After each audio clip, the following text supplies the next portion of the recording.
Hello and welcome. Welcome to the All Signs reading. Woo! Tense music going on. It is about to be a Taurus lunar eclipse that is happening this coming up Saturday on the 28th of October. So I was called and guided to do an all signs reading, all 12 signs of the zodiac. The intention of this reading is going to be for your sun sign, your moon sign, and your Venus sign. So we're only going to be holding those three intentions. So make sure that as you go through this video, if you're watching on replay, that you watch each of those sun, moon, and Venus sign. So that way you get the full holistic message that is meant for you. We have got two amazing decks here today with us. We have the Ethereal Edition Tarot card, as well as the Season of the Witch Samhain Oracle card. So that will give us our guidance for this lunar eclipse for each sign, and we'll get the messages. Let's get started. So, this Taurus lunar eclipse, it is a partial lunar eclipse. It signs us out of the last 18 months, and it's been a year and a half. It has been a Taurus Scorpio axis nodal eclipse season that, quite frankly, for me, fixed signs, any other fixed signs out there, been going through it. Definitely ready to see this one close out, open up the brand new into the Aries and Libra axis and all that that brings in. But we got to get through this one first. And when I visualized this, I visualized it a lot like an escalator, that there's this escalator sort of energy where you're headed up one escalator, you need to shift over to a new timeline, move up. How do like when you're at the airport and you're going up an escalator with a gigantic suitcase and you're like trying to get the wheels to fit and like figure it all out? That to me is kind of what I'm feeling into this eclipse energy so far. And Twitchy Tuesday, next Tuesday, in what? We've got 2 days from now, 5:30 p.m. Central, right here on YouTube and on Twitch. We're going to talk about all of that when we get into that Twitchy Tuesday. We'll dive deeper into this kind of eclipse theme. But I do have my trusty honeycomb here, and we are just going to go around the zodiac wheel from the actual transit chart of this lunar eclipse. So on the eastern horizon, at the exact moment of the lunar eclipse, which is at 3:24 p.m. Central Time, we have the sign of Aquarius. So Aquarius, you're up first. You are going first today. Let's see what the cards have for Aquarius. Again, this is the sun, the moon, and your Venus sign, natal transit sign or natal placement sign of the sun, the moon, and Venus. What do you have for all fellow fixed sign Aquarians for this Taurus lunar eclipse? We're going to do a 3-card pull. Thank you. Well, okay, maybe we won't. Maybe we're going to do a 4-card pull today. All right. So what else do we have? All right. Came out in 2s. We're going to leave them in 2s. Feeling this as an absolute split of energy. This just might be how the rest of these go. We'll see. Aquarius is leading us off. All right. So, yeah, I get it. All right. They want the oracle right in the center here, and they want it out before we begin talking. So, this is for Aquarius. What is the guidance for the Aquarians out there for this Taurus lunar eclipse? Altar. Okay. So we have, let's get these in line. We have on one side of the altar Justice and the 9 of Pentacles. The altar sits in the middle. On the other side, we have the 4 of Cups as well as the Knight of Wands. Aquarius. Oh, you have had a reprieve. There is not a lot going on in Aquarius as the starting of the eclipse season. The first eclipse triggered in Aries. Now this is finalizing. So we've got some of that fixed sign. We've got some of that squared energy going on. However, there is no actual planets or points at the time of this, outside of it being on the eastern horizon. There's really nothing going on in the sign of Aquarius. We won't have anything in Aquarius until we get into January 2024, when Pluto will then ingress back into Aquarius. Spend a whole 2024 there until September, head back into Capricorn, and then come back in 2025. So, this is I'm feeling, let's start with the altar, because I'm feeling that there's two different messages wanting to come through. So the altar, it is a two. The altar said a sacred devotion, a worship skin deep rising from the ash, the waters you keep. And let's get a little bit more into that with the book here. All right, two, altar. Keywords: devotion, worship, and individuality. Your altar is a sacred space created to honor something in your practice, a space dedicated to worship and the devotion of your craft. It should not hold things that are not sacred to your energy work. It should be the place in your home where spirits of the wise gather and share their knowledge with you. Each altar you create is a beautiful expression of who you are. It's where you hold your connection to something in spirit that resonates with your inner self. Some things naturally belong on an altar, such as ritual candles, crystals, herbs, an amethyst, or a chalice. Personal items are welcome too. There is no right or wrong item to put on your altar as long as it holds special meaning for you. If you have pulled altar, it's because your guides are thrilled to see you making an effort. There needs to be an intention, a worshiping and space so that you can harness your energy without disruption. Either a physical space such as an altar, or metaphysical space, metaphorical space, like opening your heart. It is even better to have both, where you can come back to your true self. Know that you have a power deep within that needs a place to land. Your guide needs a space to speak with you. They can reach you anywhere on the planet, and you can call on them at any time. Worshipping at your altar gives them an open invitation. They know they are welcome and that you are ready to receive their gifts and messages in your sacred space. So, Aquarius, during this and October in general, we've talked about this. October is full of the ancestors. It's full of the spirits, the guides, the I mean, just look, you've got justice on one side of this altar and you have the 4 of cups on the other.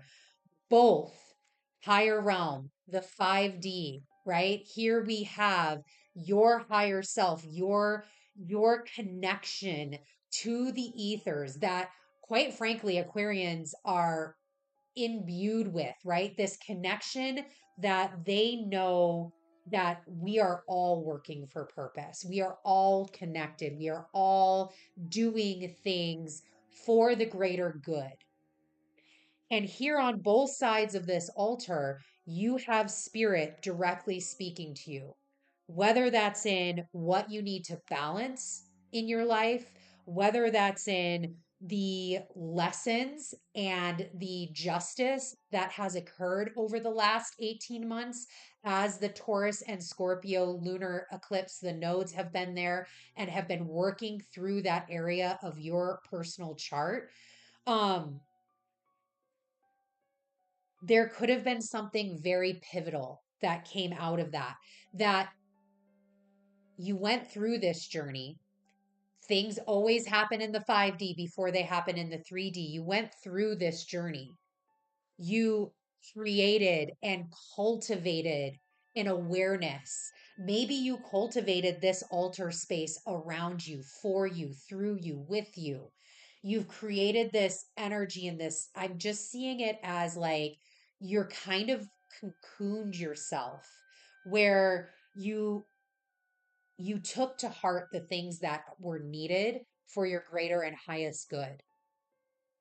And now you're coming back into this 3D. You're coming back into the earth, this center consciousness. The last 18 months for some Aquariuses could have been this journey of, I've really got to figure out where I meets the rest of we. If, yeah, like it's very nimness because it's ethereal, it's out there, it's finding out how you still remain human in a very interconnected and very spiritual world. And it's great balance. And now, after this space, after this release, this last Taurus eclipse that we're having, there's this understanding here on the earthly realm, the gifts that you've been given by spirit, this cup that you've been given, the wisdom that you've been given, the wisdom that you've been able to discern from this justice, from the things that you have went through. Look, it may not have been easy. This could have been, I mean, this 9 of Pentacles, it looks like all things are rosy over here, but it takes a lot to get 9 of Pentacles. It takes a lot of cultivation to make. Have anybody ever had a plant? It takes work. It takes dedicated effort to connect into your altar, to connect into your sacred space, to connect however that looks, whether that's the ability to, sit at an actual altar space like I have behind me, sit with your ancestors, do the healing, do the work that's necessary. Maybe your altar is, and maybe your church is outside, going hiking, being in the mountains, being in the water, being in the ocean, whatever this sacred space for you, Aquarius, that you have been cultivating, the emotional abundance within is being brought forward at this time.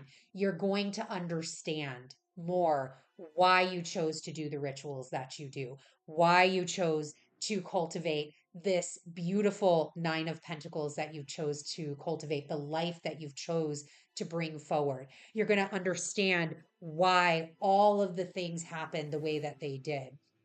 It's this opening, and there's a lot of, like the 4 of Cups is an interesting card because I am actually feeling this as not a, like, typically that can be that kind of pouty card, like, oh, I only have 3. Where's my fourth? And it's like, if you would just look up, that's not how I'm feeling this card at all for the Aquarius out there.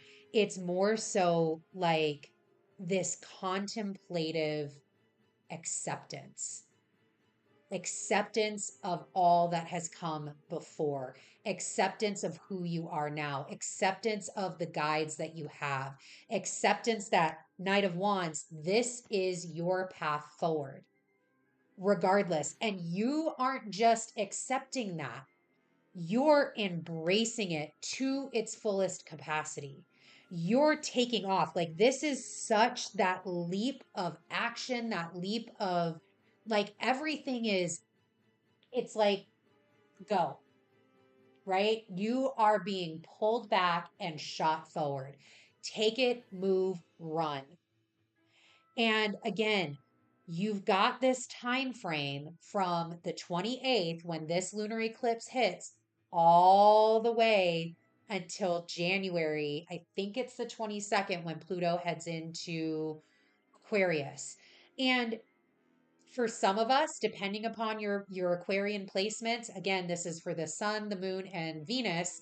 Depending upon your Aquarian placements, Pluto heading into Aquarius again could be just an explosion of gifts from the universe, an explosion of insights and guidance and movement forward, an explosion of your actual, like the rituals that you're doing and the things that you are embodying coming into this fruition. But whatever it is, you're ready to go. You're ready to take this step. You're ready to step into it. You're ready to do the things you need to do. All right. Aquarius messages over. So now we head to Pisces. All right, Pisces, let's see what we've got. I know we've got one Pisces listening out there. Sun, Moon, Venus. Oh, okay. Well, that's what we're going to stick with, Pisces. And let's see what messages. What message do you have for this lunar eclipse in Taurus for Pisces, Sun, Moon, and Venus? Nice. What are your messages?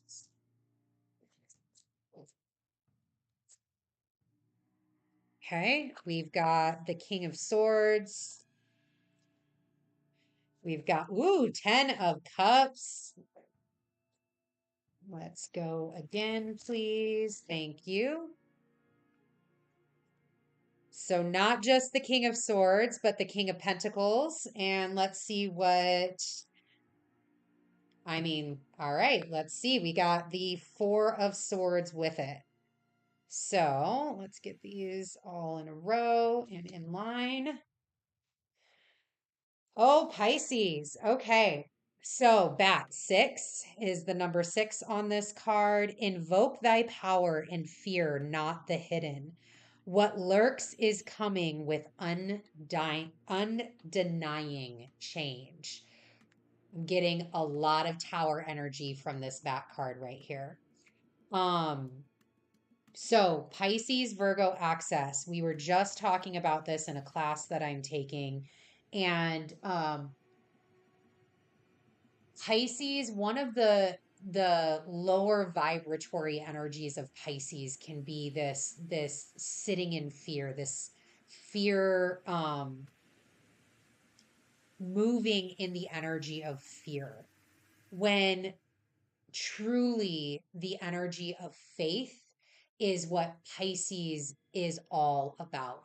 It's about the deep sense of faith that as things are flying, as the tower is crumbling, as the energy is shifting, the chaos is surrounding, um, as all of the things around you occur, having that faith, invoke thy power and fear not the hidden. Having the faith in what is dark, in what is mysterious, in your ability to handle the chaos, in your ability to, like, right?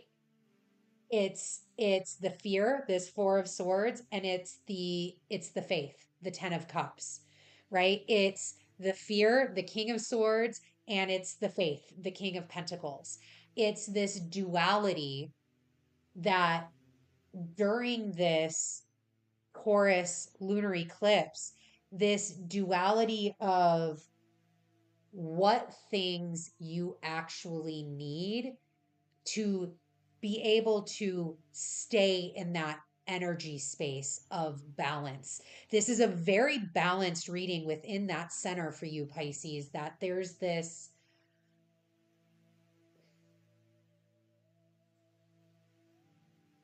things that churn under the surface. And no matter what you do, it's your choice. You can choose to be in this Four of Swords. You can choose to be in this King of Swords. I love that the swords are out on the outsides. Or you can choose to come closer. And this music is just like drawing it in too. You can choose to come closer and choose to sit in these spaces of, I can handle what's coming forward. I have done in this Taurus energy, in working over the last 18 months in this Taurus section of my chart, in the Scorpionic section of my chart. I know how to balance. I know how to balance my finances. I know how to balance how I work and utilize with others, how I share with others, especially in things that provide security, our money, our home. How are you? I know how that brings me emotional fulfillment. And I also know that I had to go through this bat energy, the energy of this chaos, this tower, these crumbling and removing of structures that were no longer serving me, were no longer part of what I wanted for my reality, these swords. I had to get them out. I had to remove them. So that way, this beautiful Knight of Pentacles and Ten of Cups could emerge. This beautiful understanding of, you know, I am a sovereign ruler. I can stand in my power. Here's the Taurus right here. Here, there's two little cow heads right here, bull heads right here. I can stand in my power, even with all of this chaos. In fact, the chaos makes me stronger. The chaos makes me come alive. It makes me feel all the things that I need to feel to know I can go in the right direction. Fear, this other side, fear can be a great catalyst to get prepared. Fear can help us understand where the things are needed, where these like adjustments need to be made with this Four of Swords, where we need to go within, look inside, and determine what are these things that continue to hold us back, and how do we push through them? How do we maneuver through them? And also, Pisces, I'm hearing it. I'm hearing there's a little bit about getting out of the feels. There's a little bit here about cutting, um, speaking your truth, cutting into your truth, um, cutting out the bullshit. And a lot of this is very internal because the swords are out on the side here. It's almost like don't lie to yourself during this time, during this eclipse. Be very truthful with yourself. Be very truthful about what you fear. Be very truthful about the things that you're transforming and moving through. Be very truthful about what you want to accomplish and what foundations you laid. And be very truthful that this Four of Swords right here, escalator rides.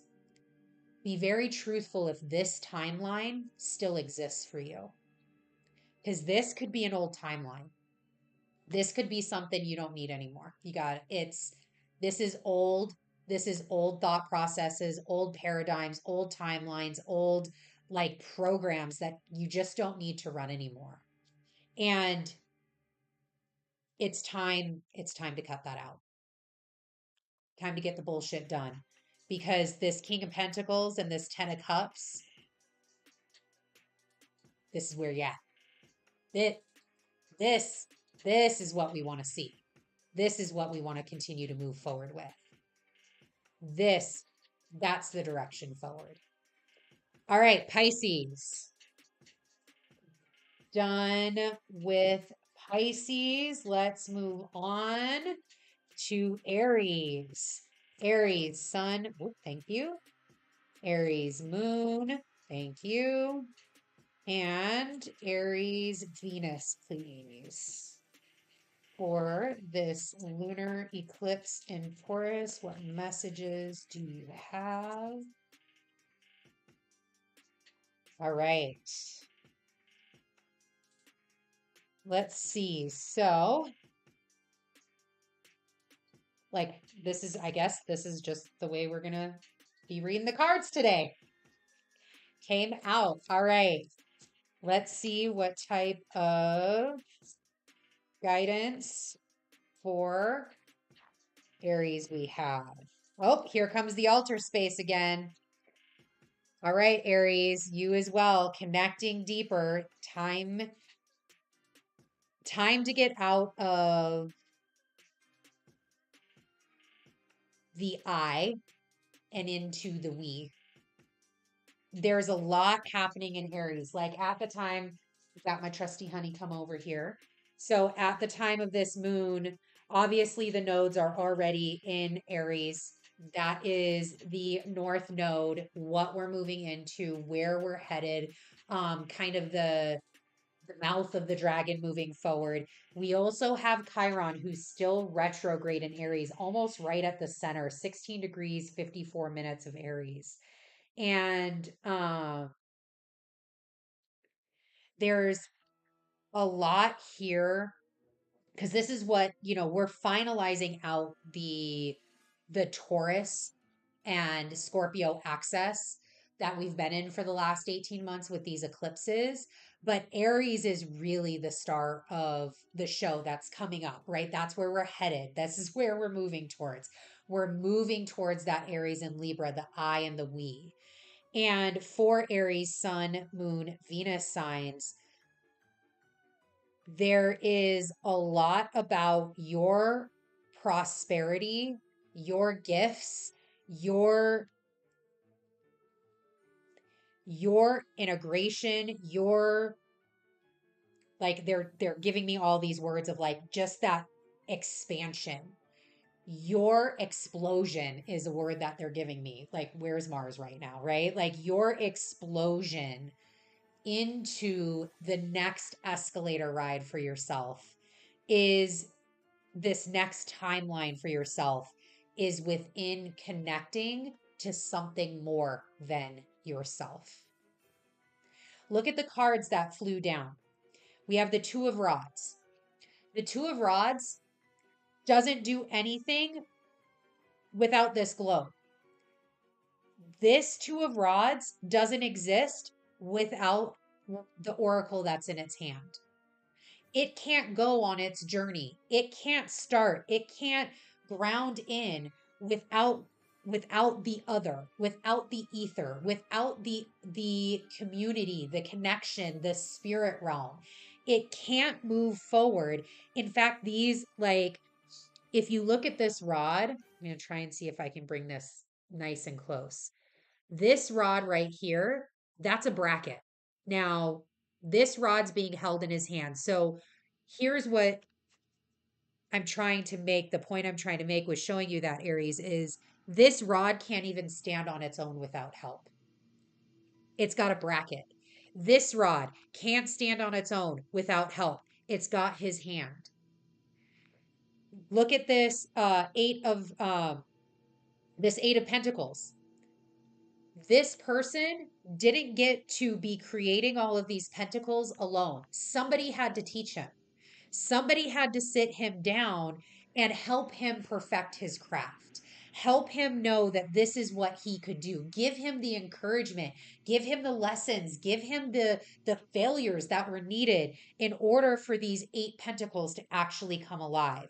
This Nine of Cups, these cups, he doesn't get to sit here being all cheery. Look at this dude. He is cheery and pompous AF. He doesn't get to be here without all of these other cups supporting him in this.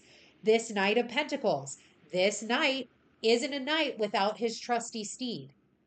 You see the connections here. Every card has one person in it. Aries, Aries, Aries, Aries. Every card.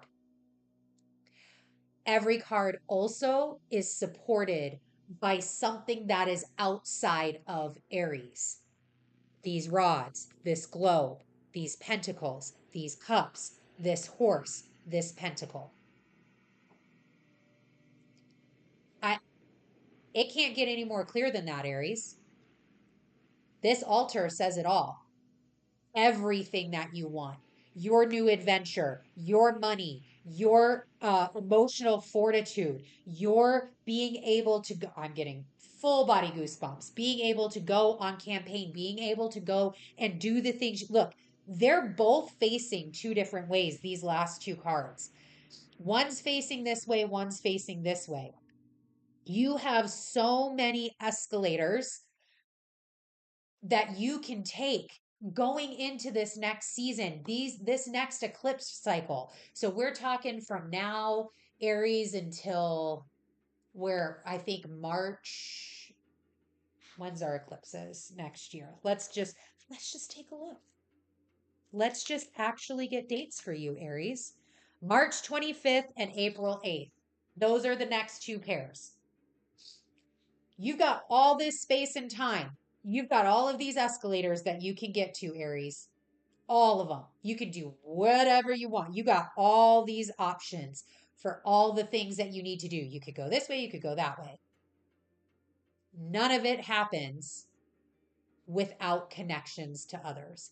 None of it happens without these energies of support, without diving in, without devotion, without ritual, without, like, my therapist says all the time, if you don't do ritual, ritual will do you.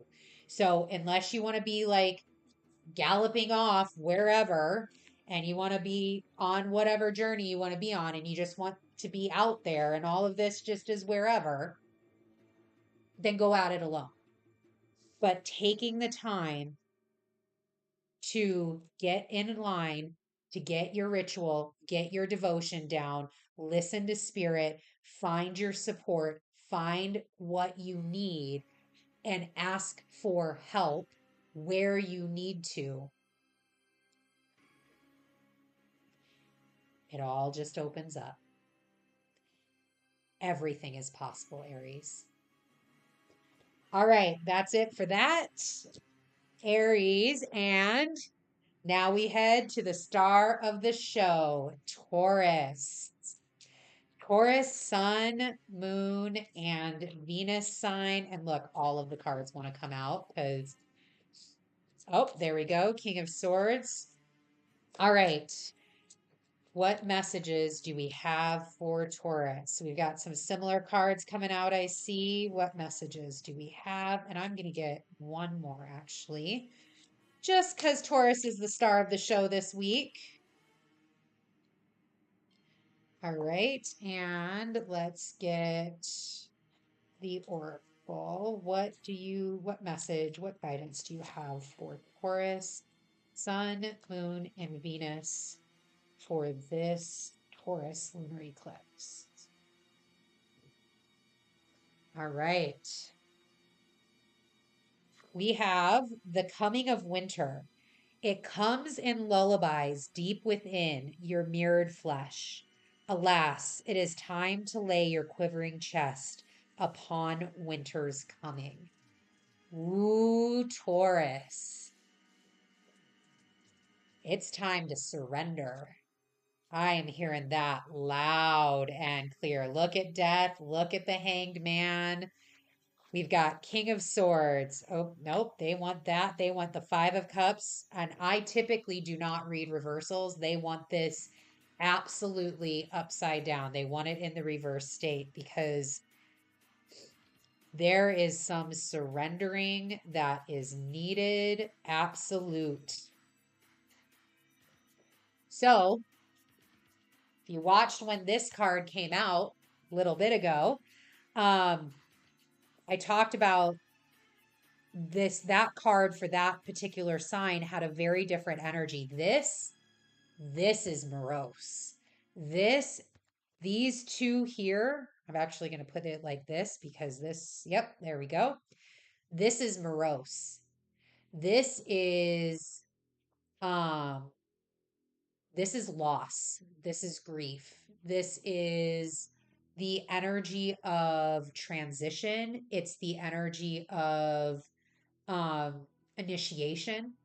It's the energy of all things are being peeled apart. I'm getting like I'm getting the kind of visual of like an onion being peeled back.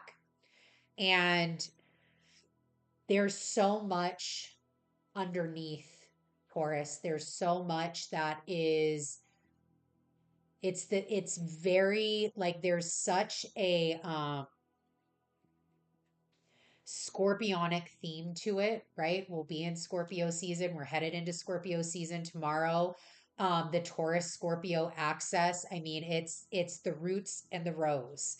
And it's all of the thorns and all of the digging and all of the rooting and all of the like work that has to be done on the inside in order to bloom into the most gorgeous and fruitful rose that you can, which is all what Taurus wants, right? Taurus wants to be that blooming rose in all things, that security, knowing that its roots are strong, knowing that the pot will hold it.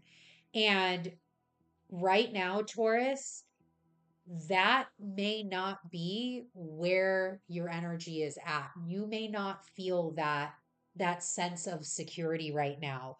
Um, this hanged man and this death together, you and typically, so the hanged man comes before the death um in the deck. So we've got 12, 13. It came out different when I laid it down. It came out 13 and 12.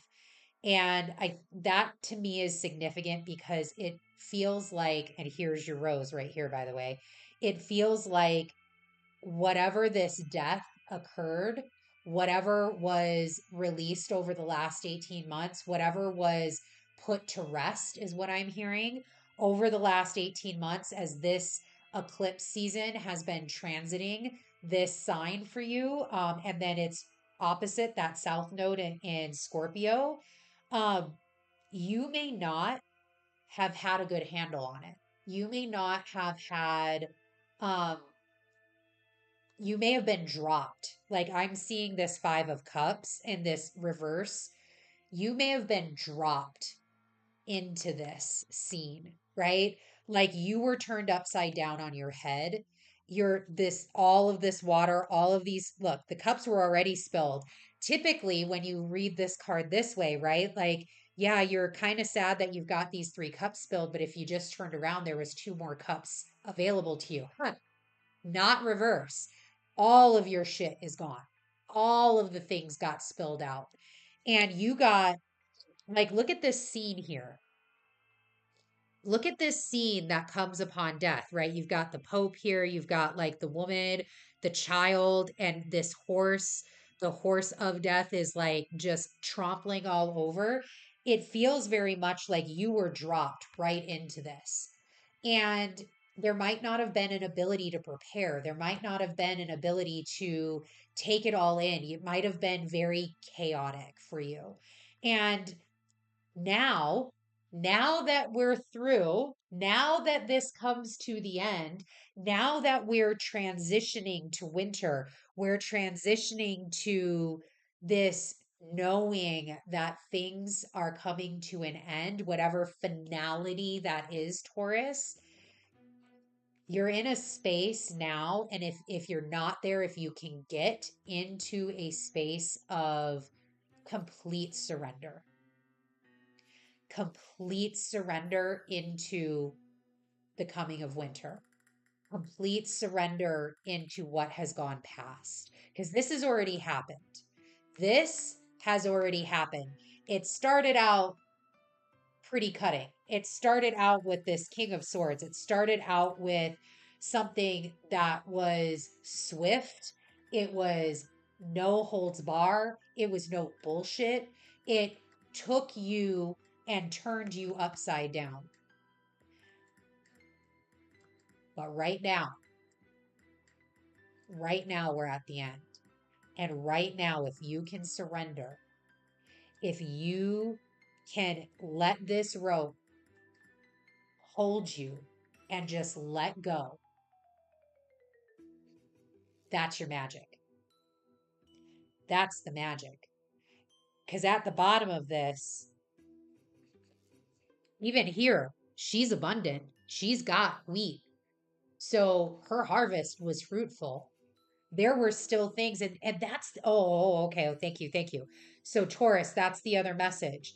It's not just surrendering, it's also surrendering to understand that even through all of this, even through all of the shit, you need to be able to find your gratitude with what you were able to accomplish during that time. Because there obviously was things. You obviously had a harvest. You obviously had cups. The universe obviously gifted you with something. So you did things. There was still things that you went through. And you came out the other end prosperous and abundant. So, what was that? Because right now, it feels very much like all you want to do is just sit in here. I don't want winter to come. I don't want to lie my chest upon winter's coming. I'm quivering, my quivering chest. Allow your chest to settle and know, find that gratitude. Find the things that you did accomplish during the last 18 months. All right, Taurus, all done. Okay, we're going to go for Gemini. We are going to go with the Oracle first, Gemini. Another thing, nothing in Gemini during this moon. Nothing in Gemini. We have, yeah. I mean, Taurus, not just the moon, but we've got Jupiter and Uranus. I mean, going through it, man. Feel it. All right. Let's see. What do we have for our Gemini? Sun, Moon, and Venus sign. What? Oh, found it. Got it. Oh my gosh. All right. So obviously, this is a strong message for many signs. And, look, for those of you that follow me on Twitchy Tuesday, you've been hearing me say it. October is the month of the ancestors. October is the month to get this all right. There are messages on the other side. There is talking on the other side. And especially as Mercury is in Scorpio during this moon. So Mercury will actually be, because Mercury's headed into Scorpio, I think today.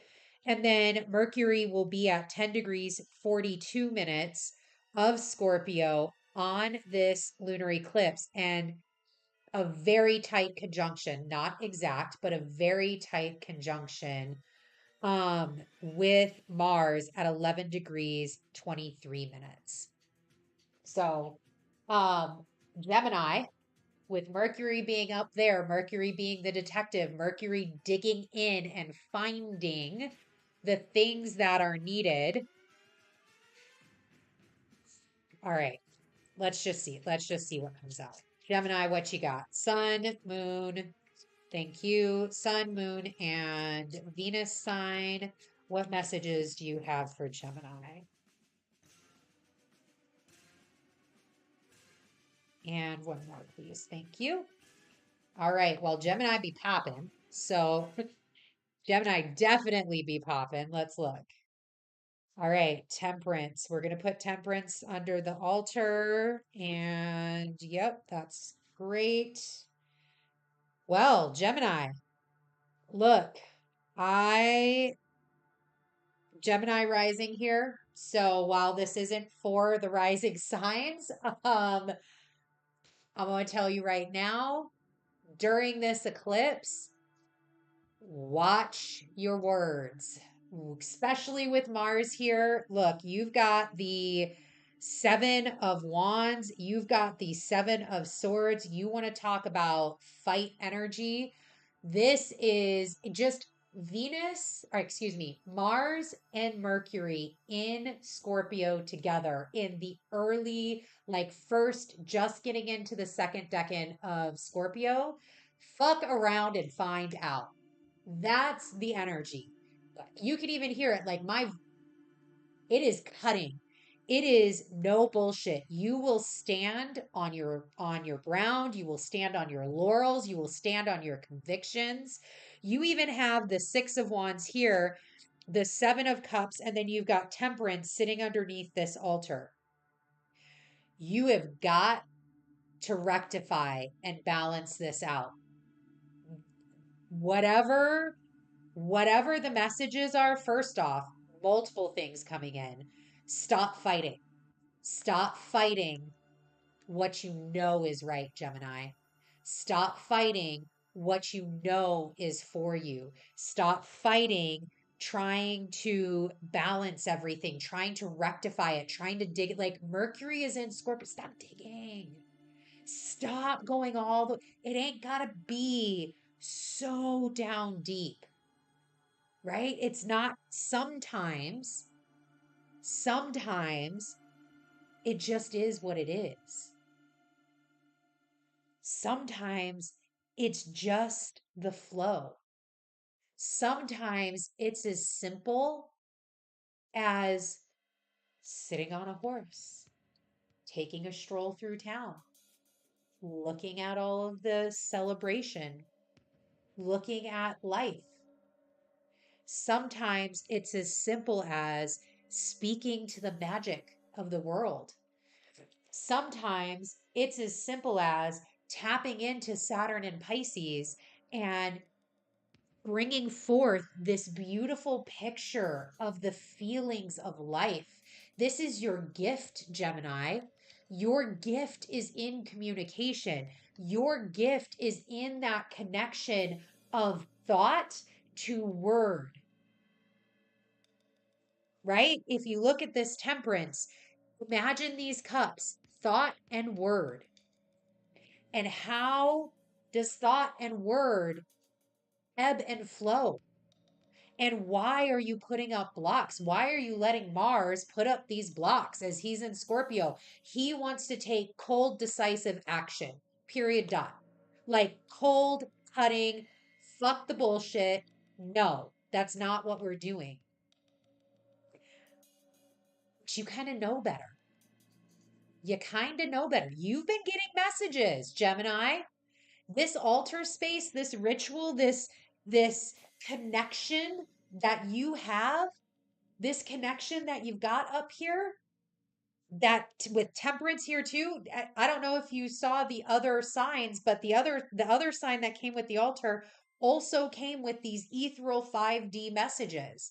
You're getting the messages. Why are you fighting them? You're getting the messages. You know what's right. You know what should be said. You know what you should be doing. You know what is real and what is fantasy. You know all of these things. So why are you letting others sway you? You already got the message. You already got the message, Gemini. You know. So, what and how during this eclipse, during this moment of energy with Mars in Scorpio, which is going to last, by the way. We'll get into November with this energy. Um, how are you going to let go, right? 7 of Swords. You've got this 7 of Swords where it's not the fight. You don't need to fight it. Don't fight it, but you need to leave behind something. Something has to be let go during this eclipse. During this moon, something needs to be dropped down, let go, because you can't carry it all. If you haven't been speaking your truth, that's going to come into rectification very, very quickly during this moon.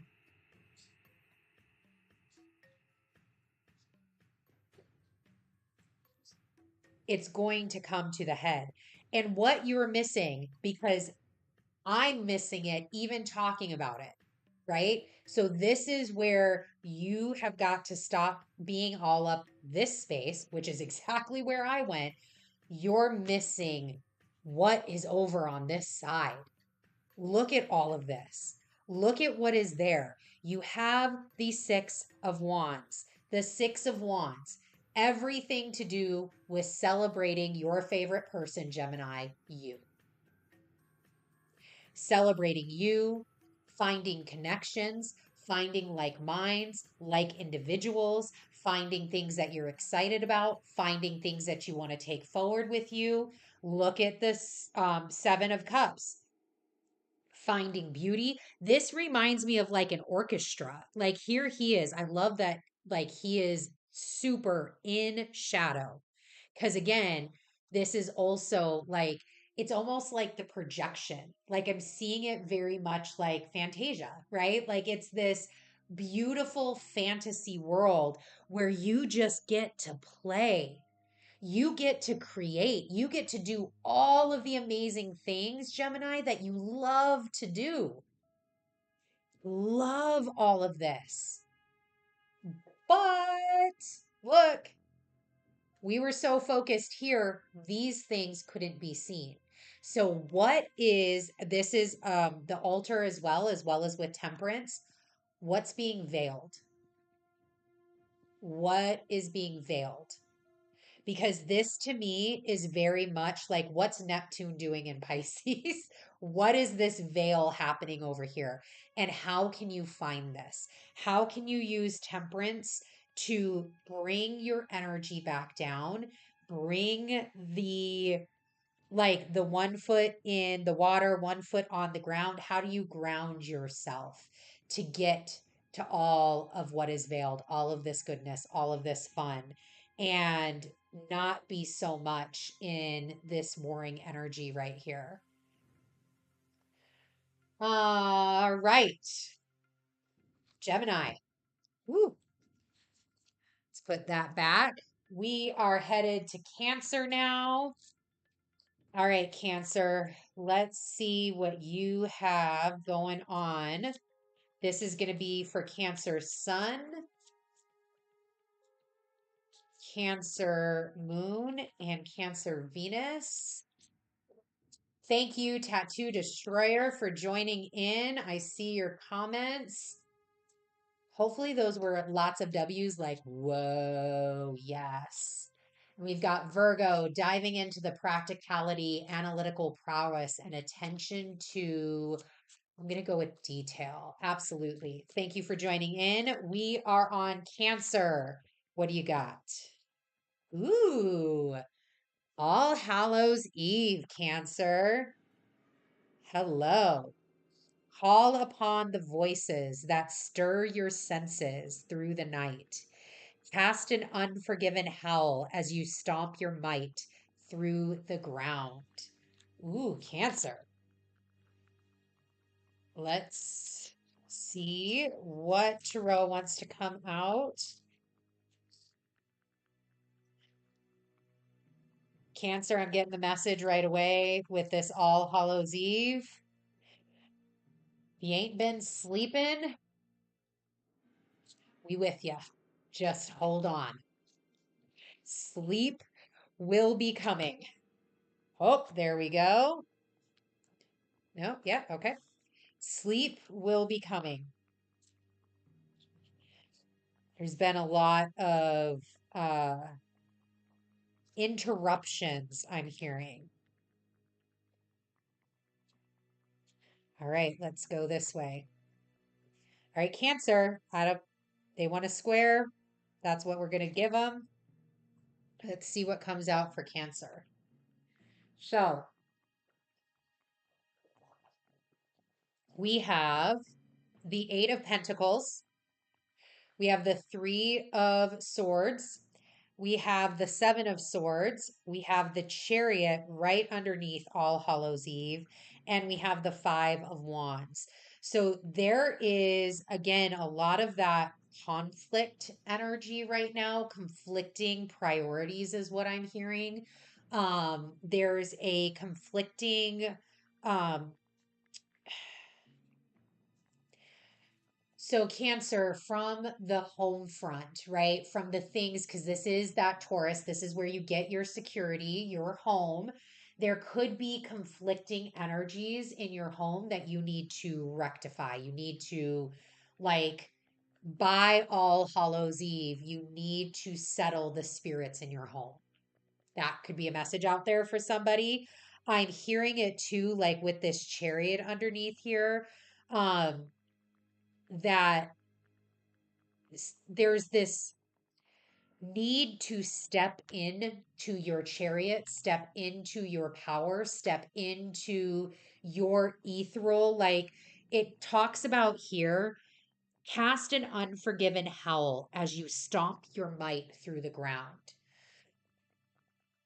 If you, Cancer, again, Sun, Moon, Venus, if you, Cancer, if that's uncomfortable to you, if there's some Three of Swords, if there's some blockage that going outside on All Hallows Eve and howling at the moon, howling at this eclipse, the eclipse, we're going to see some of it. It's not going to be the full thing, right? It's kind of going over the half of the globe from Europe down to South America in that Pacific area region. I'm sorry, Atlantic area region. Um, but if that makes you feel uncomfortable, if that kind of you kind of put up a fight when you think about that, that might be exactly what you need right now. It might be time to get in the chariot and just let shit fly.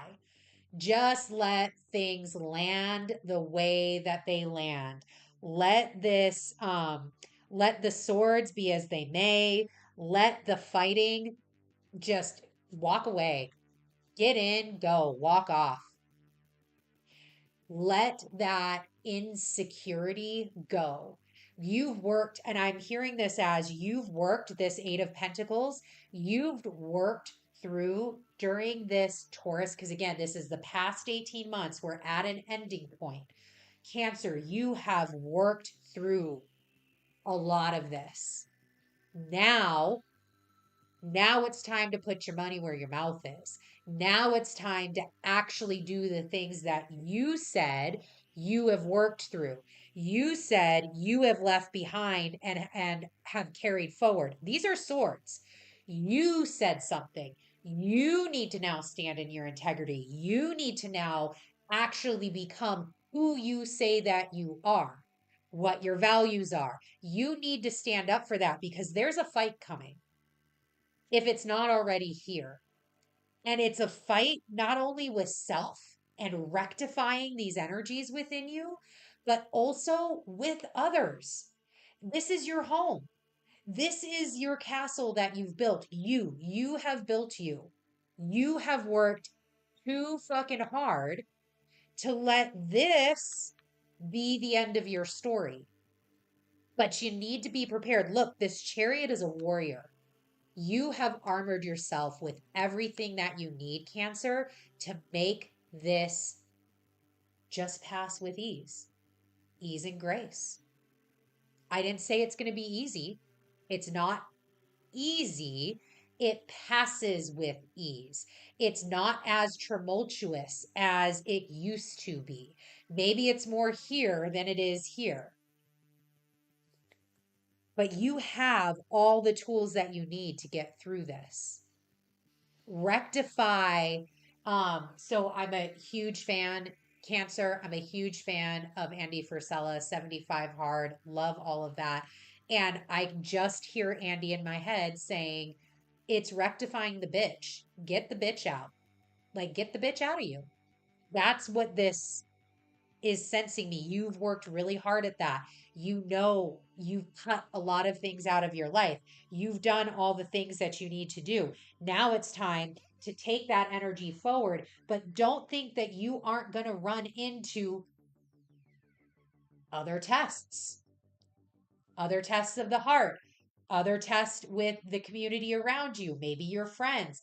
This could be where you've done so much work on yourself that you're now in conflict with the people that you used to consider your friends. That's okay. Let them go. They're not meant to take this journey with you. You've got a chariot here. The chariot's quick. The chariot ain't waiting for nobody. Ain't waiting for no one. So you've got to make that decision. Are you going out and howling at the moon and taking all that comes with it, taking all of the amazing blessings with it? Or are you going to fall back in after this tort? Now that the nodes have moved on, this is the last one. Are you going to move back into these old timelines? We don't need these old timelines. They're great reminders. They're great tests. They're great things to make sure that we know how much we've grown, how much we've worked on ourselves. They're great in the past. They're great there. Not so much right now. All right. Cancer, that is it. We are headed to the Leos. All right, Leo. They said they wanted this first. Let me just get a little shuffle for the Leo out there.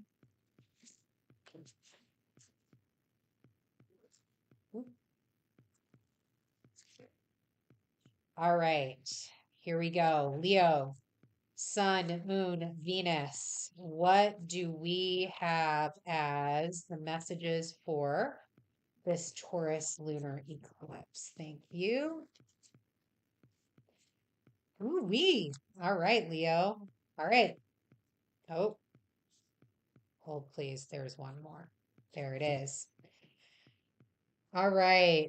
Lots of work. Look at the work being done. We have had multiple signs getting this work done. All right. Let's see, Leo, what you have for a guidance card. What is Leo's guidance card for this? Thank you. Candle magic. We just did some candle magic. All right, let's take a look. Candle magic number 9. Speak your breath into its velvet. Recite along its spine all that you desire, all that which will unravel. Ooh, all right. Well, we're going to get a little deeper into that because very ominous, and I like that. It's actually what I'm kind of feeling right into the rest of this. Intentions and prayer. There are few spells that are complete without a candle or 2 or 10. Candles make the setting of a spell more magical and also play an essential role in a spell. Candles carry out our intentions out into the universe. They pull in our words and prayers along their spines and send them out through the tips of their flames. That is a beautiful image. Aside from carrying our intentions, candles call in good spirits and nature's helpers who are drawn to the light of the flame. These spirits protect us as well as hold our intentions, making our spells all the more magical, effective, and special. When you're holding candle magic, know that your intentions and prayers have been received by the powers that be. They know you are in need of support and are working hard behind the scenes, goosebumps, to bring your prayers to life. You do not need to worry, as your intentions will manifest when the time is right. Leo, we are in it. We are in the midst of the manifestation. All things happen in the 5D before they happen in the 3D. If it's being worked up there, all you got to do is hold the vision and trust the process down here. Hold the vision. Hold the vision, trust the process. Hold the vision, trust the process. And I love the explanation of this because it didn't say to do candle magic. There is nothing about this card that talked about the actual doing of candle magic. No, it talked about that it's already done. Your intentions, your work, the work that you have been doing, the internal, emotional, the balancing that you have been doing on your inside. Like this is very physical, mental, emotional, right? You've got all three here: physical, mental, emotional. The work that you have been doing on yourself up on the inside, up in the higher realms is coming out and is coming into beautiful manifestations down here with the lovers, the 6 of Wands, and the 6 of Swords. Beautiful manifestations happening.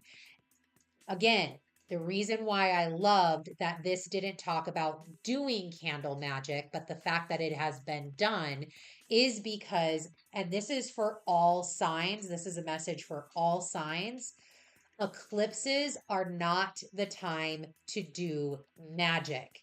They are not the time to do spell works. They are not, the eclipse in its own right is enough of the energy. Eclipses are a time to pause, to allow the transition to happen, to allow the things to release, to let go, to change, for the chaos to move.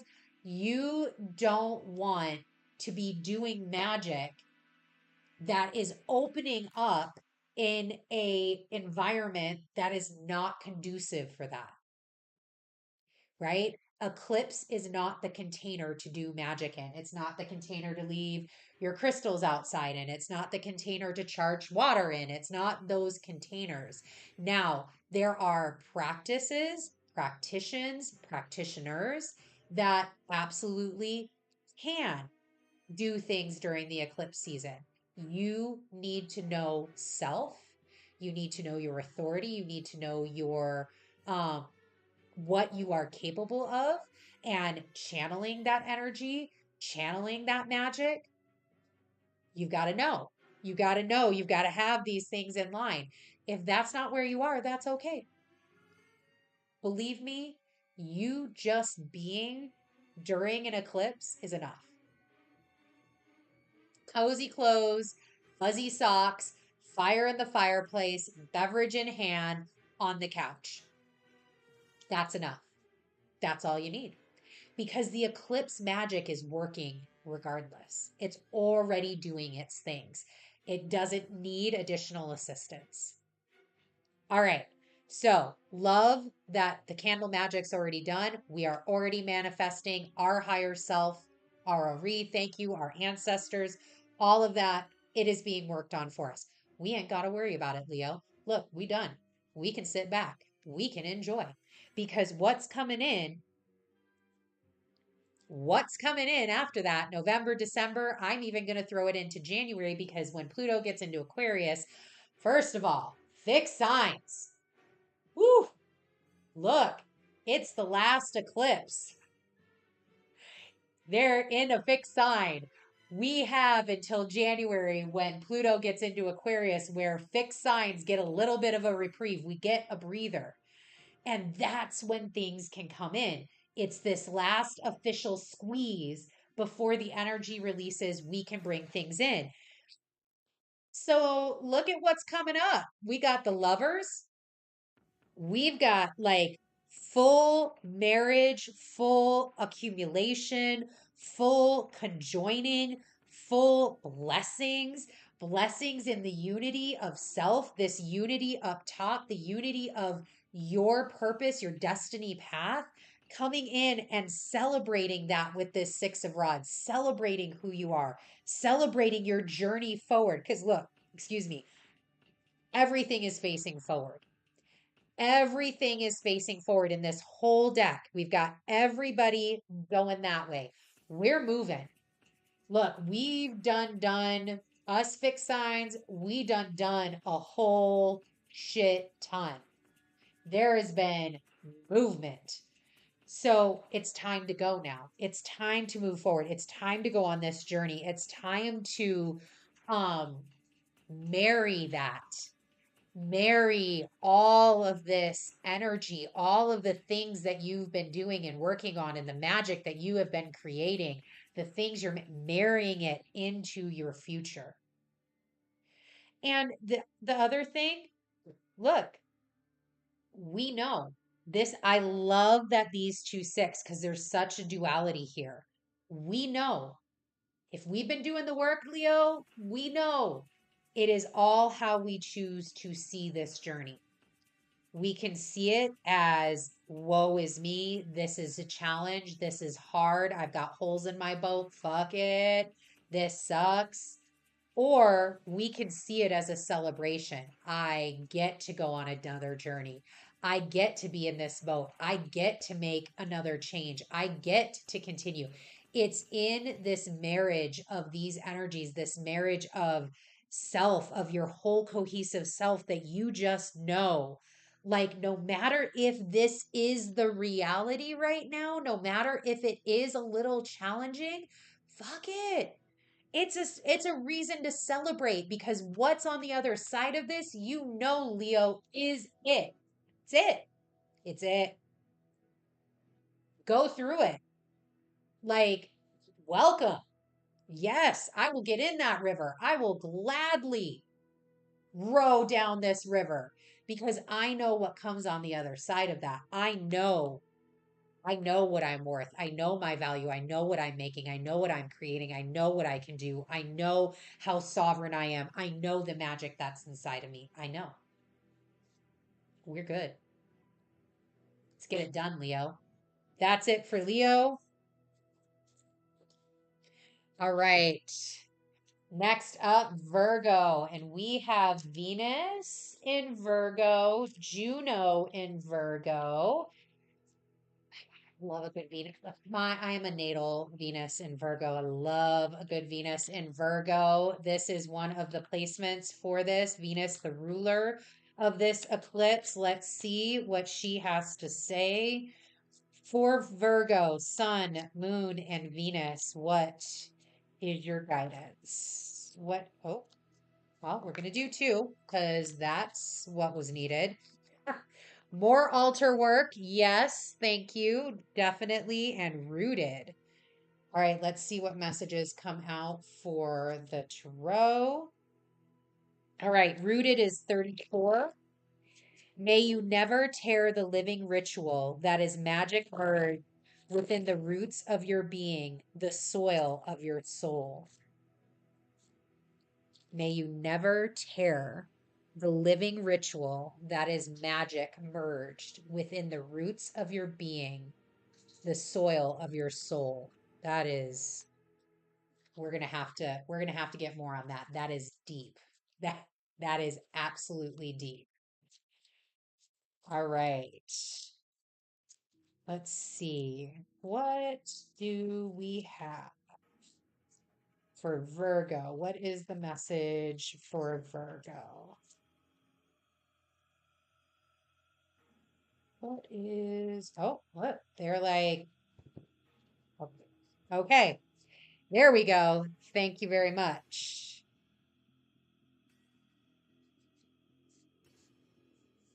How do you want this? Like this. Okay. Oh, understood. Thank you very much. This is the journey for Virgo during this eclipse. All right. Okay. Altar, we already know. Let's get into this rooted and get a little bit deeper into the rooted space. 34. See what comes out there. All right, rooted. Grounded connection. We are often told to start with building intuition, which is undoubtedly true. Never underestimate the power of working with the spirit. You need to learn to ground the spiritual information into your physical life. And how, Virgo? To be flighty is to connect to spirit, but to be rooted is to become a channel for spirit. Very different energy. It's not, we talked about this today in my class too. Virgo, because that was the other side of Pisces. Pisces, faith versus fear. Virgo, service versus servitude. And there is a huge difference between those two.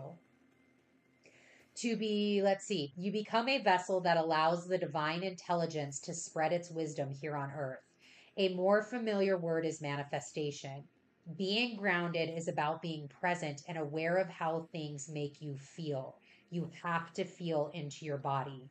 You are being asked to dig deeper. Ooh, and look at the digging that you're going to be doing, Virgo. Maintaining deep roots is how you pull yourself from the darkness. It's easy to get grounded or to do your spiritual practice when things are going well. It is an entirely different ball game when you feel defeated and broken. But the darkest parts of your journey are when you need to be rooted the most. The real gift of spiritual commitment is found when you feel like your back is against the wall. And every card here, your back is against the wall, Virgo. Don't give up when times are hard. Instead, find nourishment below the surface. Find your connection to your true self, your ancestors, your guides, your trust, and your instincts. Your situation is not hard so that you can give up. It is a call to surrender to your practice. The message is amplified if you have also pulled ancestors, crystals, and herbs, which we pulled altar, and the ancestors are super present as they have been this whole time. Thank you, ancestors. So, your situation is not hard so that you can give up. It is calling you to surrender to your practice. Surrender up here. Surrenders on the top.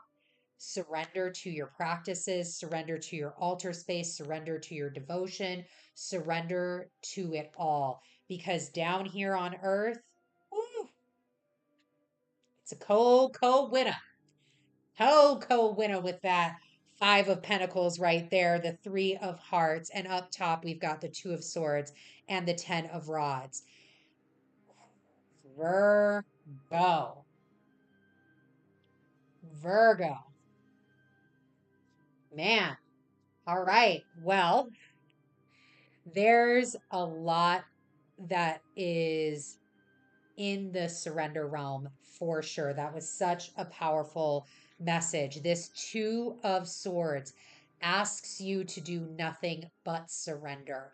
Give up on your fears.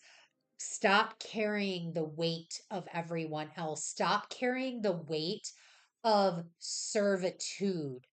Stop carrying that. You are to be of service, not in servitude. That is two very different things, Virgo. Being of service means that you know your value. This is servitude right here, this five of pentacles. This is giving your gifts away for free. This is harming your heart because you are not connected to your self-worth, which is all that Venus does. Venus's whole MO, her whole being, her whole rotation is all about worth, coming to worth. That is what she is here for. Stop giving away and being in servitude, Virgo, for everybody else but yourself. You've got to get into you. You've got to stop carrying the weight of everybody else around you because it's breaking your heart. It is dragging you to the pits, to the pits.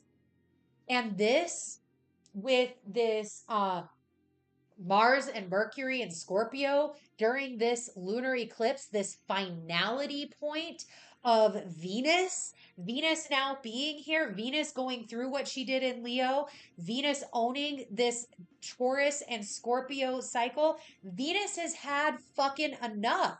You've had enough. We are done. We are done. Look, you gonna take these two swords and you just gonna cut heads off. Like that's the end of the story right now. That is the energy I am feeling, Virgo. It is time to chop the head off of that dragon. Whatever that is for you, you can't continue to carry it forward. You just can't. Like it is exhausting. You aren't going to be able to do it. You know you're not going to be able to do it. And for some of you, that may already be done. It may, or you're like, yep, can't do that again. So we ain't. You may already have that knowledge. Here's the one thing that I am hearing though. Whatever doesn't kill you makes you stronger. Whatever trials and tribulations you've been through, they are there for purpose.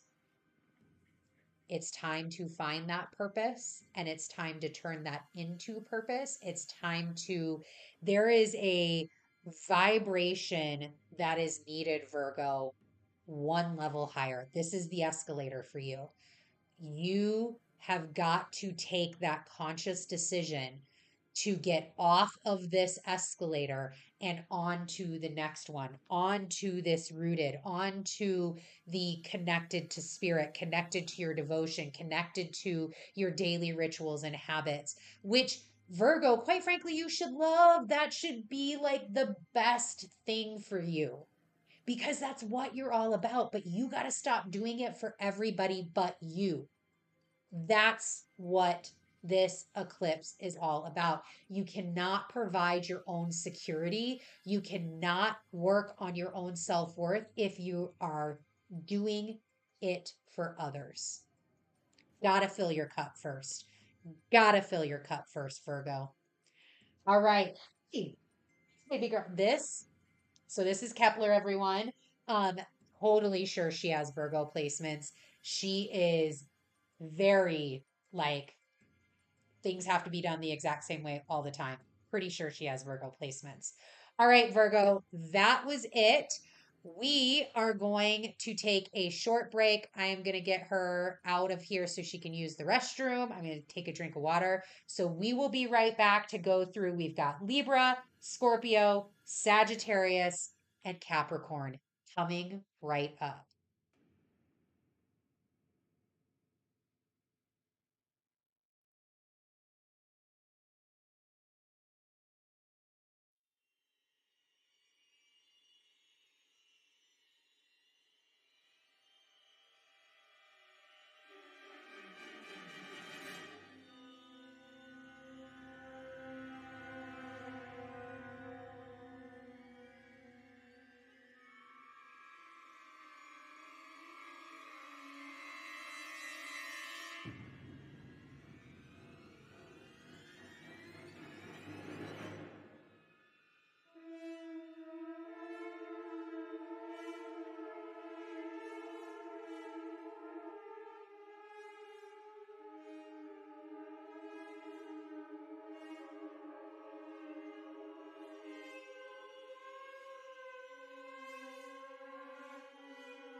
Right. Welcome back. Where are we headed? We're headed to Libra. All right, Libra, like last day. It is the last day of your season. Um, this will definitely, it was a bang. Libra, I feel like Libra season went by so quick. I really do. Like it just poof, there, and now we are headed into Scorpio. So, Libra, let's see what we have for you. All right. What messages? This is for Libra. Sun, moon, and rising for this lunar eclipse in Taurus. And we have the South Node in Libra right now. Thank you. What other messages do you have for Libra? Starting this new eclipse nodal season, the nodal axis between Aries. Wait, hold on. I want this one. This nodal axis between Aries and Libra. Whoa, whoa. We are not taking all of those, Spirit, but thank you. I will take those though. Um, this access point. We're moving into new. That will happen over the next year and a half. We'll get these wonderful Libra, Aries, eclipses. I can't wait. New energy, new, like, just this massive opening up. The eclipse that occurred earlier in October, the Aries eclipse, like, what a massive new start to things. So, Libra, let's see what type of guidance in this closing out of this Taurus lunar eclipse that Spirit has. What is the guidance for our Libras out there? What is the guidance? Thank you. Divination. Very nice. All right, let's see what we have. We've got like a conglomerate of things here. Okay, so we've got divination. We've got the Nine of Cups, the Knight of Wands. I want to put this one here. We've got the Four of Rods, Wands, and then I'm putting these two down here. And we have the Four of Cups and the Six of Coins. So let's see what we've got with divination. So it's a 14, number 14. And we are looking at take a breath.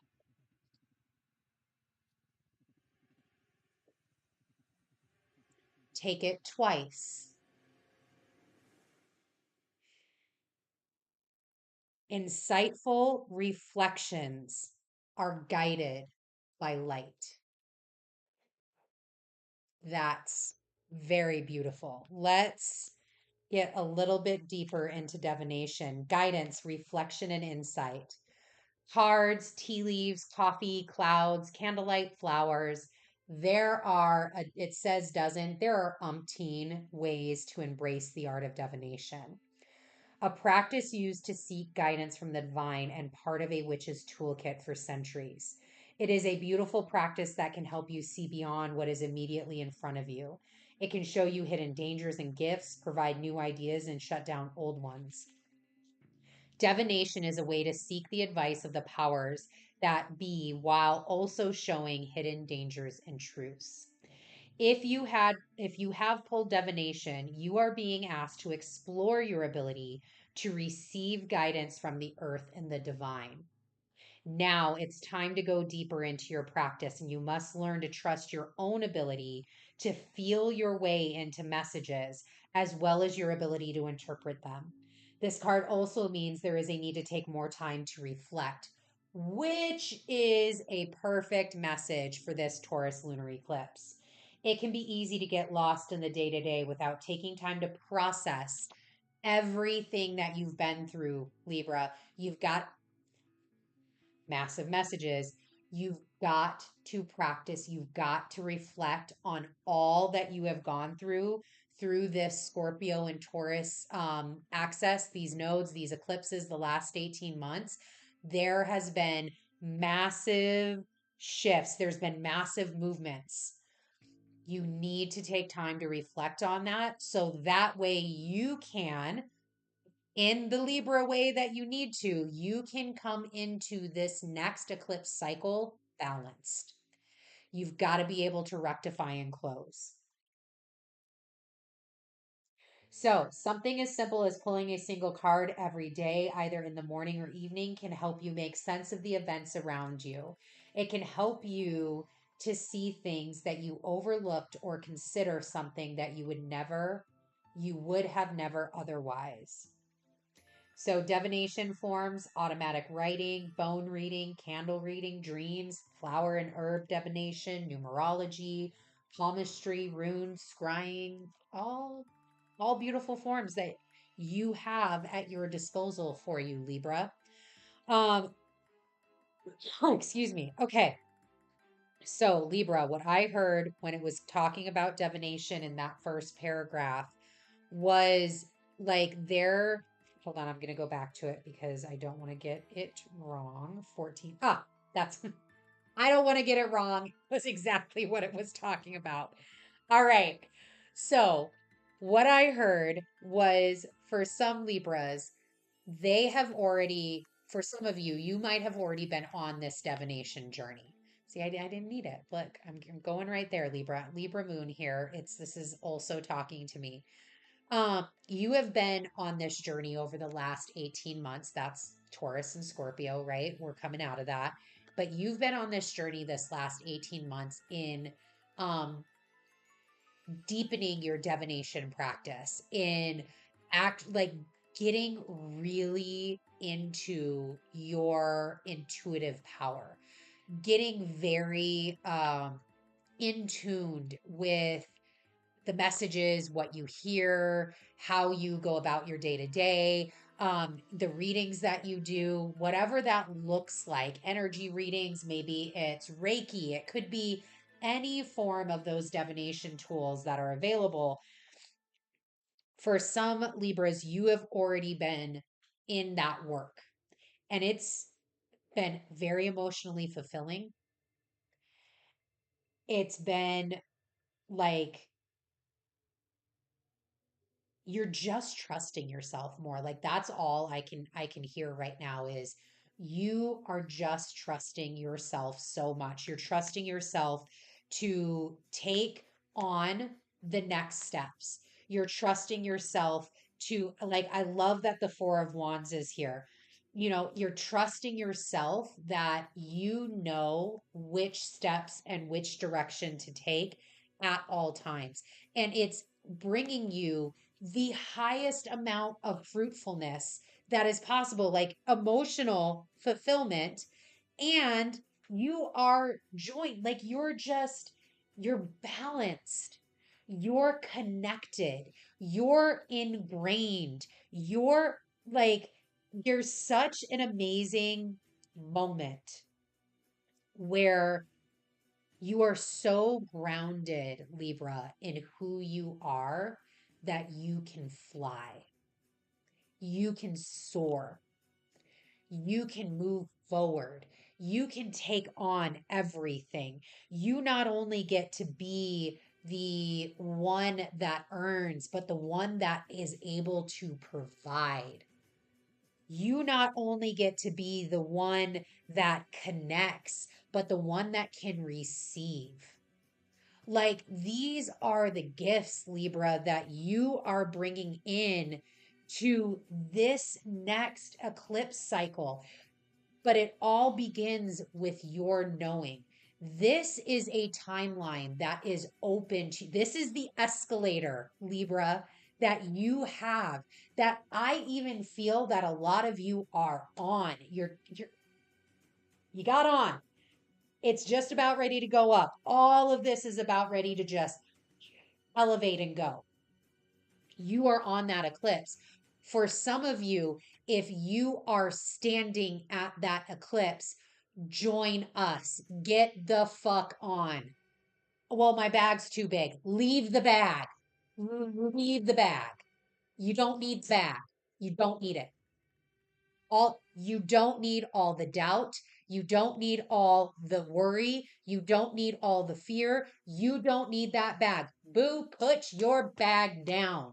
We just look, if Erica Badu starts playing right now, I'm telling you right now, that's it. That's where we're at. Bag lady, put it down.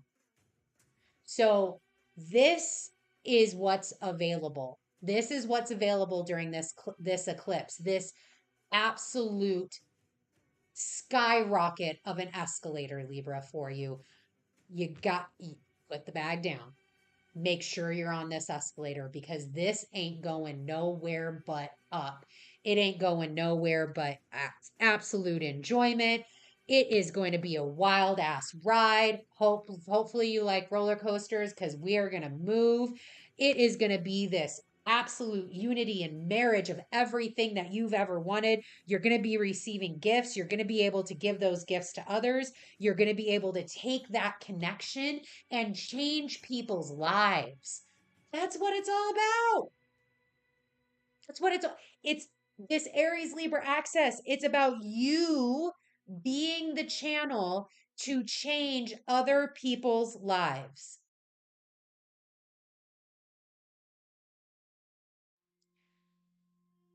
Make sure that you're getting through it.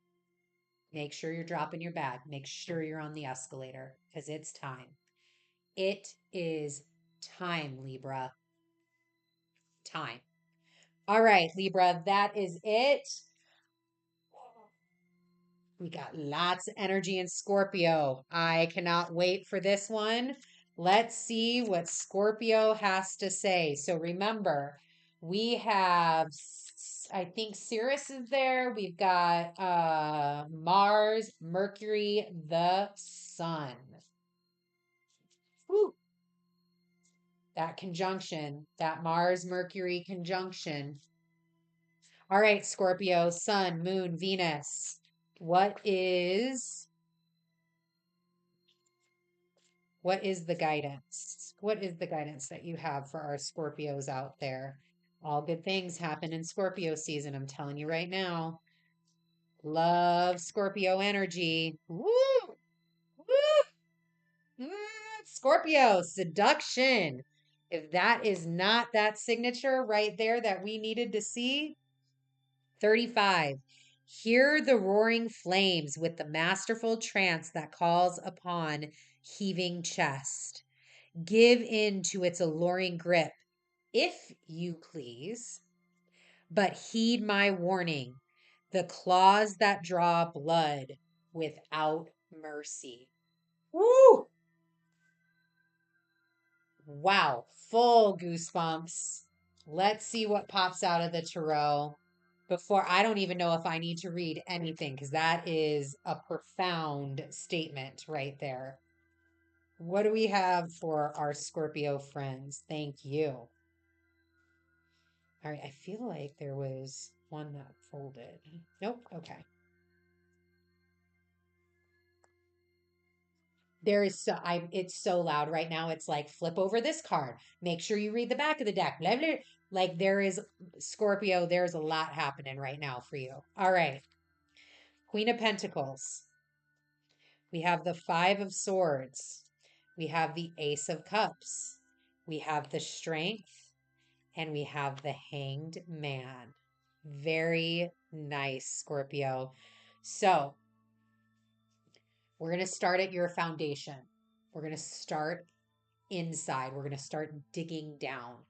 This, Scorpio, what you're so good at the dig, so good with Mars here, this cold, decisive action, which I'm really seeing up here in this Five of Swords. The detective work, the ability to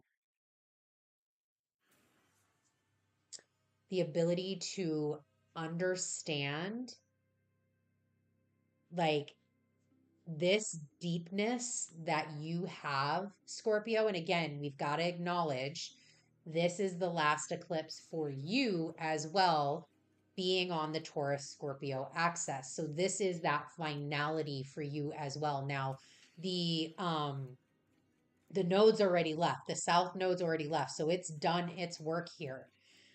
This is that final closeout in not just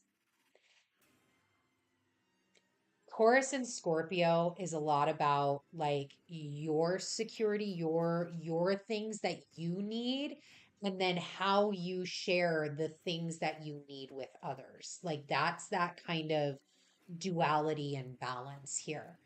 So, what do you need, this hanged man, and how do you find and rectify this strength to share those things with others?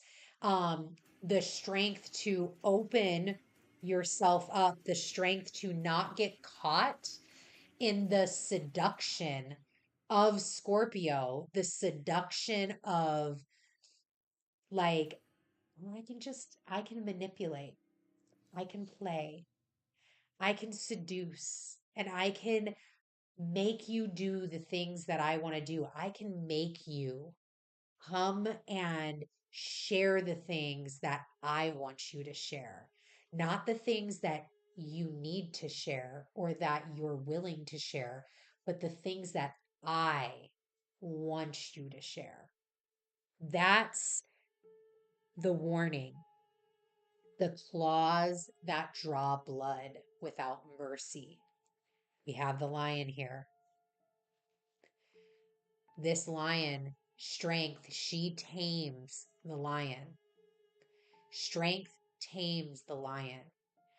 If you don't have that strength, Scorpio, to move forward, to proceed on, if you don't find that strength to play with seduction in a healthy and in a balanced way, balancing the hanged man and strength, this lion's claws will draw blood without mercy.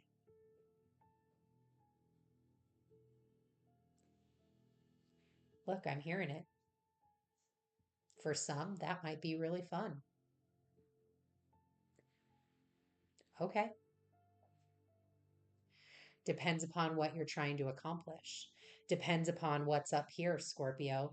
Depends upon you want to spend all of this time down here in these realms while the rest of the world plays the up in the land, up in the ether sphere. There's a time and a place to be down here. There's a time and a place to have this seduction, to have this dancing naked under the moon moment. There's a time and a place for that. Is this time and place right now? Right? We just talked about how the eclipses are not the time to do magic. Dancing naked under a moon is magic.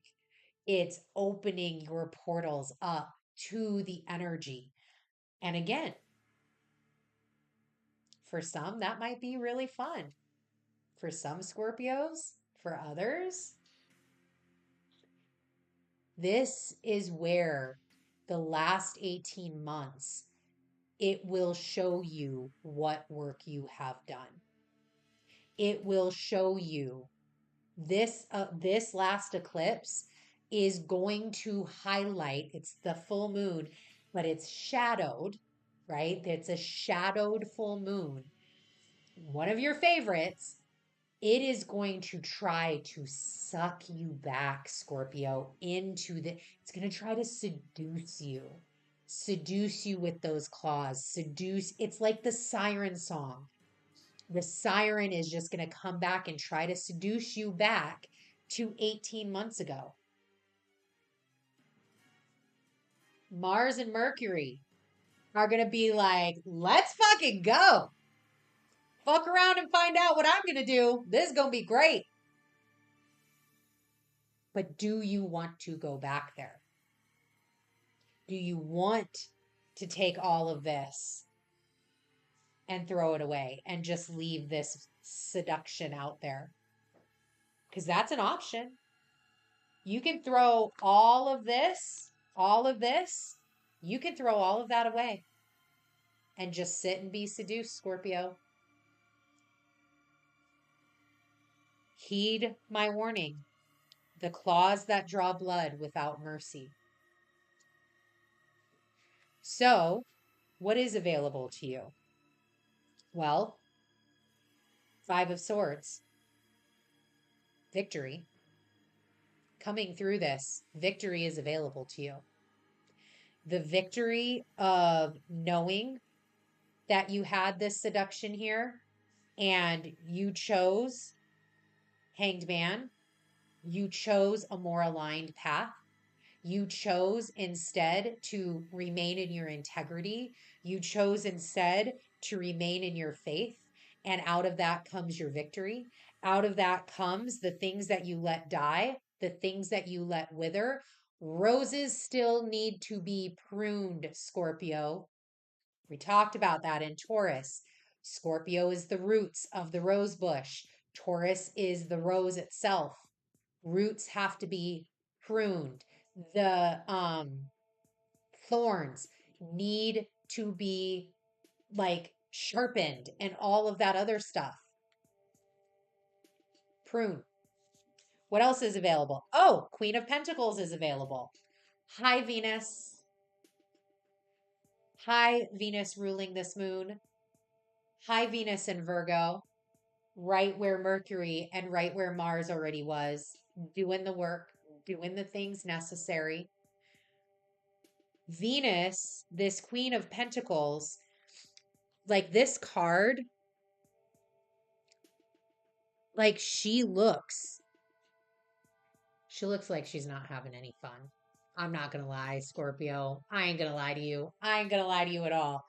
This queen does not look like she is having a joyful celebration. Probably not, because look, she's like looking at this seduction. She's looking at this dancing naked. She's looking at these boobies here, like, hey, that's where I want to be. But in order for her to be there, guess what? She would have to lose this coin. She'd have to lose everything that she's already worked for the last 18 months. So it's that choice. It's the time to remain in strength. It's the time to own in and tap in. It's the time to connect Ace of Cups higher. It's the time, look, if you can get through this test, that's what I'm going to call it because that's exactly what it feels like. If you can get through this test of seduction, if you can get through it, if you can come out victorious, this eagle right here is going to drop in your cup a bounty that is beyond your wildest dreams, Scorpio. Woo is everything. This energy right here. Everything is on the other side of this seduction. Everything is on the other side of you actually living and breathing in your integrity. Hanged Man, being in your integrity, being in your values, knowing exactly what you are, knowing exactly your worth, knowing exactly what you want to do, knowing you don't need to be swept away by this seduction, everything. Like this should really be like this. Everything is on the other side of that. Whatever that is, Scorpio. All right, Scorpio done. We are moving on to Sag. Sag is also a house or a sign alone. No placements into Sag, but don't worry. We are getting to Sag season soon enough. Ooh, the Empress. All right, Sag. Let me put seduction away so that way the energy is not there with us. All right, what do we have for Sag? What other messages do we have? Thank you. Do we want... No? Okay, fair. All right. So Sag, Sun, Moon, and Venus. What is for this Taurus lunar eclipse? What is the guidance? What is the guidance for this Taurus lunar eclipse for our Sun, Moon, and Venus Sag? Cauldron, number 10. All right. So we've got not only finalization, but we've got completion here for Sag. Bewitching, yes, it be. Blink and you shall see a bubbling desire left in the brewing brain. So, Scorpio season. Scorpios just went. Scorpio full of seduction. Sagittarius full of desire. Okay. And we have the Six of Cups, the Empress, and these swords. Woo! All right, 2 and 10 of swords. Well, hold on, I need a drink for this.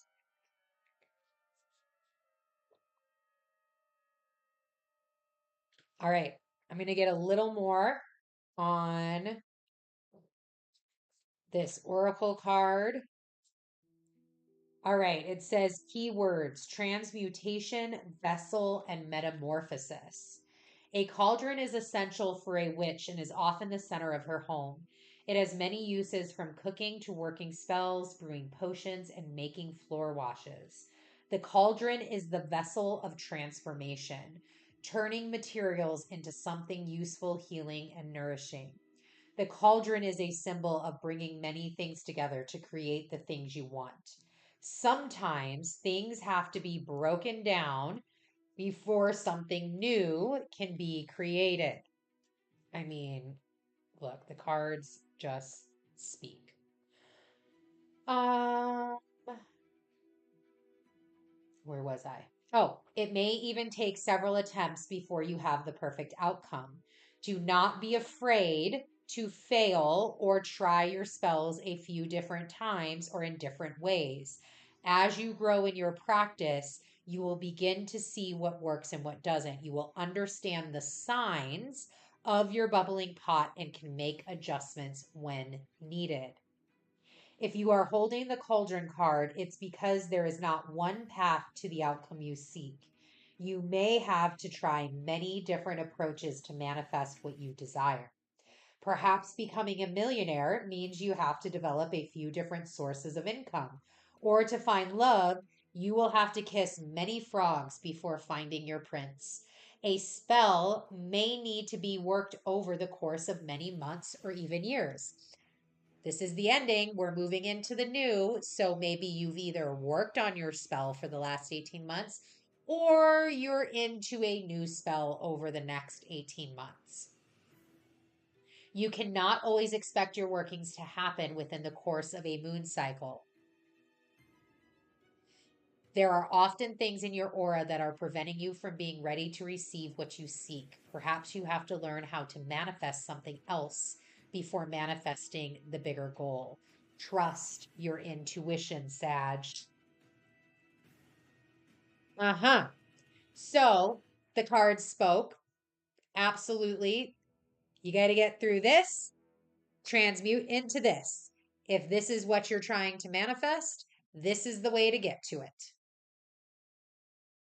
You got to get through this bullshit first, Sag. There's something here in, I am reading this as, however, Venus, if this is a Venus energy, so take what resonates, leave what does not. This is where you listen to your intuition. If this is a Venus thing, whatever has come up during her journey from the beginning of this year, going through her Leo retrograde and then her extended stay, and now moving forward where she is at right now during this moon, which is in Virgo. She's at 18 degrees, 49 minutes, kind of halfway through, a little bit over half. And as she transverses the rest of the year, okay, if this is aligning for you where Venus has been, the lessons you have learned in Venus, there are things that you need to get through. There are triggers. Venus, again, repeating this again, Venus, her core desire as her archetype is to bring you into self-worth. So, because this is the end of Taurus, which she rules, which is where you find your self-worth and how you provide your security, your beauty, your love, your energy, your light, all of those things into the world, into the creation on earth that you have, where those things, where has that work been for you? What limiting beliefs to you creating, this is the Six of Cups, to you creating the life that you want, do you need to rectify and absolutely remove, get away, done, dizzle, we're done, right? You got to get them out. There's something here that you have been, this is known. This is what I love about the Two of Swords is it is a conscious decision for Venus to sit, Sagittarius, to sit on this block in front of this water, to sit here, put on a blindfold, and hold two swords protecting herself. That is a conscious decision. Conscious decision to limit yourself. Limit all of the abundance that you have, Sag. Limit all of the magic that you're making. Limit all of the manifestations in your cauldron that you're trying to get to. Self-deprecating, self-limiting. It is a choice. You are choosing to be here or you are choosing to be here. It is your choice. Which one do you want to choose? Because this is closing out. This lunar eclipse is done. We closed. Closing the door. 10:28. We're closing the energy. The energy will go away. And we are moving into Aries and Libra. So are you going to spend another cycle here where you've got to work through this again? This is the escalator. Are you going to stay on the same escalator? Or are you going to level up and actually begin to manifest the things, to bring in this cauldron, to start the things? Because guess what? You first are here. You got to get to here. And we haven't even talked about here, but this Empress is way over here. You have got to know that you have it. You have got to know that you have your gifts, you have the things that you need. This is what this cauldron was talking about, that other manifestations may have to happen first before the big one. This is the big one. This is the other ones that have to happen first. Look, 1, 2, 3, 4, 5, 6. There's 6 of them. 6, you got 6. You got 6 things that gotta happen before you can fully embody this Empress. Before this is where you're at. Look, there's Venus right there. Boom. Venus in all her glory, y'all. This is what you want. This, when you put this blindfold on, when you're dreaming, this is what you see. This is what you know you are, Sag. This is what you know you're working towards. But man, if you aren't standing in your own way, who cares if all of these swords are in your back? And? Okay. Does that mean that you can't get up? Does that mean that, like, oh, okay, heard.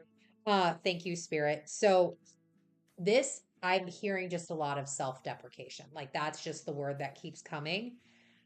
So this 10 of Swords, every sword is a timeline, is a time where you have told yourself, I'm not good enough. I'm not worthy enough. My light's not bright enough. I don't deserve that. I'm not sure. I'm scared. I'm not sure if that's for me. It's okay to be small. I don't need to create. I don't need to do those things because if I do, then people are going to see me. What else do we got? I'm all alone.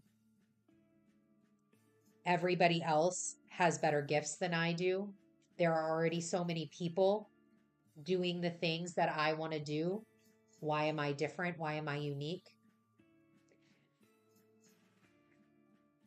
All of those you've already said to yourself. Those swords are already in your back. You've already done all of that killing that you need to do. So, how about, because this is kind of exhausting, right? Like, this is exhausting, it's tiring. How about we leave those right where they're at and we begin to turn this into something else? Turn this into more confidence. You know what? I am worthy. I'm worthy of the life that I've always dreamed of. I am worthy to sit on this stone and know that I am in my full power, that I can channel this moon. And these swords are no longer here to protect me, but they're here to vindicate me. You know what? How about I am able to connect into my divine feminine without fear of persecution, without fear of acceptance, because there are people that will accept me. I have gifts in this world, and I was brought here in this world, in this time, because my gifts matter. There wasn't any other person on this phone call with God when I got my gifts. That was a solo. So I'm obviously here for purpose. And I can connect with that purpose. And through that purpose, I get to change the life of others. I get to sit on my throne because I am worthy of a throne. I am worthy of all the goodness and greatness that the Empress can bring me. I am worthy of changing this narrative that I've been sitting here, that I've been brewing in my pot. I am worthy of cleaning out this pot and resetting it and doing things a little differently, Sag. I am worthy of a good fucking night's sleep where I wake up in the morning and I am happy and joyful and ready. And yep, I may be scared, but we do it scared. We do hard work. We do all the things that we need to do. And I am ready to embrace that moment so I can get on my path. I can get creating in my cauldron all the things that the world needs me to, that I need me to. It's your narrative. It's your narrative, Sag. Do with it what you will. Create. Create something absolutely magical for yourself because Venus is here and Venus is ready. All right, Sag done. Last one. Last sign, and then we will get out of here and enjoy the rest of this beautiful day. And we are headed to the most magnificent sign of Capricorn. Yes, Caps. This is for Cap's Sun, Moon, and Venus. And let's see. Okay, they want the look, Cap wants the real first. Give me the goods. All right, Cap. Let's see. All right, Capricorn, Sun, Moon, and Venus. What is the message for you during this Taurus lunar eclipse? Saw you. Thank you. The Sun. Let's see what else comes out. Thank you. Let's see what else. And I'm getting, whoa, there it was. And this one. Woo!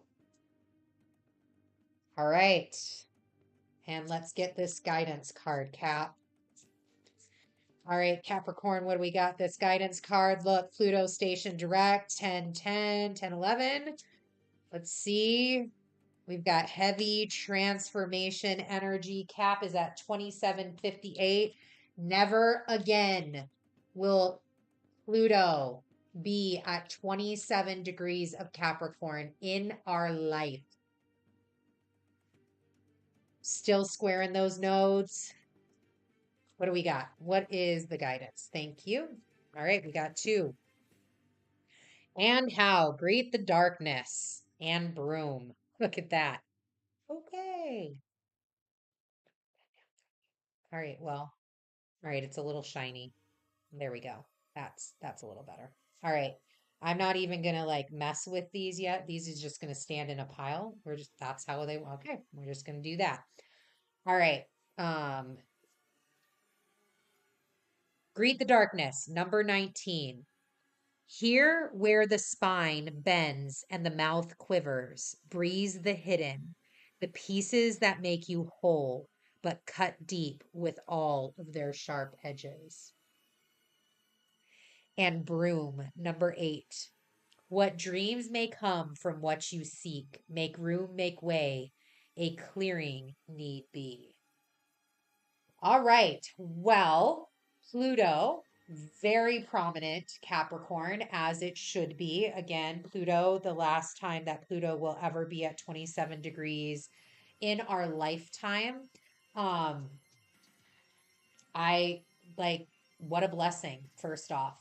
Let's just sit in gratitude for a moment. Let's sit with Venus for a moment. Venus and Pluto had their conjunction last year when she did her whole dance in Capricorn, which was where she was retrograde um, the time before. And that was incredibly powerful. When she retrograded in Capricorn, that was when, for me personally, Venus really got activated for me. And her journey has just been since then one of great like transformation, great becoming, great it's been a clearing. This broom, it's been a clearing. But she had to greet the darkness. She had to go into the underworld. Persephone had to go and be the wife of Hades. Had to happen for her to be able to rise again and meet up with her mother, Demeter, and bring beauty to the world. Without the dark, there's no light. And without the light, there is no dark. It is both necessary. Both are necessary. The trials, the tribulations, the things that Venus that you have gone through, Cap, are necessary. And this Pluto wiping the slate clean at 27 degrees, already gone 0 to 27 since its time there. This is it. This is that final scrub at 27 degrees. Pluto will come back, hit 29. In fact, I would need to check, but I believe 28 degrees is also the last time we will see Pluto. I think both of those degrees, I think when he retrogrades next year, he only gets back to 29. But again, fact check me, throw it in the comments. But still, Pluto is making whole. Pluto right now during this eclipse is literally still in that square, in the 2 squares with the nodes that are not in Taurus and not in Scorpio anymore. They are in Aries and in Libra. Activation. There is Pluto transformation and activation within all of these points and all of this energy. Like Pluto is so relevant in this month of October. This darkness, greet it. If you need to sweep away the cobwebs, if you need to sweep away the fear, if you need to clear out whatever it is, go into the next card. If you need to clear out, because this energy is coming in, it's hidden, Cap.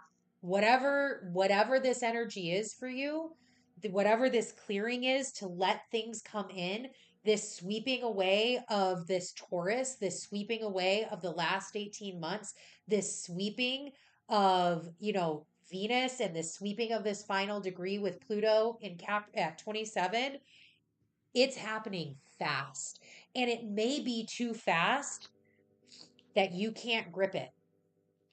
Nine of Swords. You can't grip it. It's eluding you. It's too fast for you. You're trying to catch up. But this is where control what you can control. This is very chaos energy. First off, Capricorn, I'm there with you. I feel it. Sleepless nights, energy absolutely of this eclipse. Just be prepared. Lots of sleepless nights could be coming ahead. Just throwing that out there in case you're like, why am I not sleeping? Why am I up? Why am I part of this 2 a.m. club right now? Well, there's purpose, right? Greet the darkness, do the things that you got to do, get all of this gunk out of your mind. Because again, it's very these swords and this air energy, because these wands, the 8 of Wands is up in the air. There's this very mental thing right now, and I feel that energy is that conjunction excuse me, with Mercury and Mars. um there's this very like mental energy pull right now in both of these, where let's see what's next. Oh, mystery card. Knight of Pentacles, where Capricorn, like, got it. Lots of thoughts in these sleepless nights and greeting this darkness, greeting the sharp edges. Lots of thoughts about where you're headed. Lots of thoughts about your stability. Lots of thoughts about the stability of the world right now. This is where Pluto is sweeping shit clean at 27 degrees. Capricorn, look, let's fucking cut all of the bullshit out. Let's cut it all out. Let's talk about the real, because Capricorn, that is what it is. Pluto is fucking shit up. We know that. Easy peasy. We know that. Time to get prepared for that. And it's not done. It's not done with these Venus-y things. Uranus ain't done in Taurus. Just because we're done with these eclipses ain't mean that Uranus is done up there. Doesn't mean that Pluto's done fucking up our financial markets. Doesn't mean that Pluto's done messing around with all of the what's the word I'm looking for? The people in power, the people that have the control. Pluto ain't done there yet. 27 degrees, 58 minutes. He got 2 arc minutes left before he's finished. He ain't finished yet. So, Cap, those could be your sleepless nights. Those could be what's keeping you up. You money keeping you up. Oh my God, what am I going to do? Oh my God, how am I going to keep this clean? Oh my God, how do I greet the darkness? How do I get all of these sharp edges? Don't worry about it. Look, death. Things are about to change, Cap. And you already know all of this. Like, that's the thing, is you may want to like bring yourself around and around and around, but you're like, this 9 of Swords lets me know you already know. You've already gotten the message. You've already had the sleepless nights. You've already done all of that. This death lets me know, things are changing. Pluto's finalizing out. And we've got the sun, and we have this 7 of Wands. You already know this is going to be over here. Hold on, I'm putting the sun over here. That's where that wants to go. Cap, you already know that things are finalizing. You already know that things are about to change. You have probably already been through some sort of grieving process, right?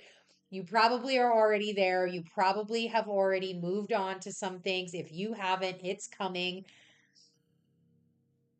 This to me, with this broom, greet the darkness, the fact that it says greet the darkness, and this 7 and this 9, you need to focus on what you can control, Capricorn. What you can control during this next cycle, during this lunar eclipse, headed into next year, headed into January when Pluto finally gets out of your sign. You get a little bit of breathing room until September. Headed into this Aries and this Libra axis, when we get into March and April with the next eclipse cycle, you have some space, but it is going to be for a little bit. It's going to be tight for a little bit.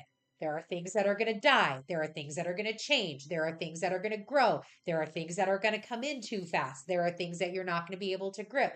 There's going to be worry and like, I don't really know where I'm supposed to go with this Knight of Pentacles. I'm not really sure like what I'm supposed to do because I'm sitting right here in front of death. Do I follow death? Do I go with the Empress? What do I do? Like there's just there's a lot of Capricorn options. Lots of Capricorn options right now. Lots of things are moving, shifting, changing. So instead of sitting in the fight with yourself, fight with spirit, fight with all the things, fight with Pluto, instead of sitting in the fight, instead of losing sleep over it, having these sleepless nights, having this worry, having this anxiety, instead of sitting here, control what you can control. Greet the darkness. Embrace. Let go. Love. Gratitude. We just started off this whole Sagittarius or this whole Capricorn section. Let's give gratitude to Pluto. Not sad to see you go, Pluto. Love that you were here. Thank you so much for all the things that you did and what you're about to do. Greet the darkness. It's okay. It's okay. Those cuts, they heal. Broom. Control what you can control. What shit do you need to clean out? What things do you need to take care of so you're not in this anxiety ridden state? So you're not here. You're not missing out on the things. You're not connecting to the Empress. You're not going forward with what you need to. You're not letting the things die that you need to let die and getting rid of this fight. You can control some of that with your broom. Clean that shit out. Get it gone. Cat, get it gone. Because, hi, son. Hello, son. I'm totally hearing the Beatles in my head. Look, this is what's on the other side of that, of what you control. You get to be on this horse. You don't get to be on the Knight of Pentacles horse looking at this pentacle like, what the fuck do I do with it? You don't get to be on Death's horse where you're just like, oh, let me just stomp over all of these people and all of these things. No, no, no, no, no. No, no, no, no, no, no, no, no, no. You get to be on this horse.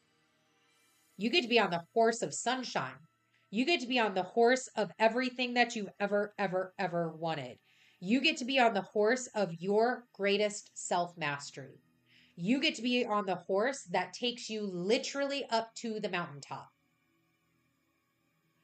You get to bask in the sunshine. You get to tap into that childlike wonder. You get to do all the things that you want to do by moving through this, greeting the darkness, brooming and cleaning the things that you need to, clearing what needs to be cleared. You head into the sunshine. You will feel so much better. You will feel so much better. So, get your broom ready.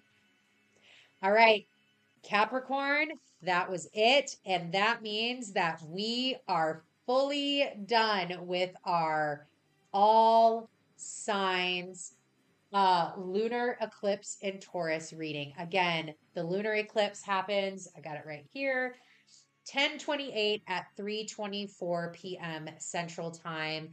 Thank you for joining me. My name's Maloney Adams with Habitual Sages. This was super fun. I intend to do a lot more tarot readings. If you are watching this on replay, again, this was the intention for your sun, your moon, and your Venus sign. So make sure that you go check out each one of those so you get the more holistic picture of the energy that you are working with for this Taurus lunar eclipse. And I will see y'all for Twitchy Tuesdays this coming up Tuesday in just 2 days, 5:30 p.m. Central. We will be live to talk about the energies of this eclipse, how we move through that, and then also getting into November, already headed into November. Have a beautiful Scorpio season. Happy, happy, happy solar return to all the Scorpios out there. We'll see you later. Bye.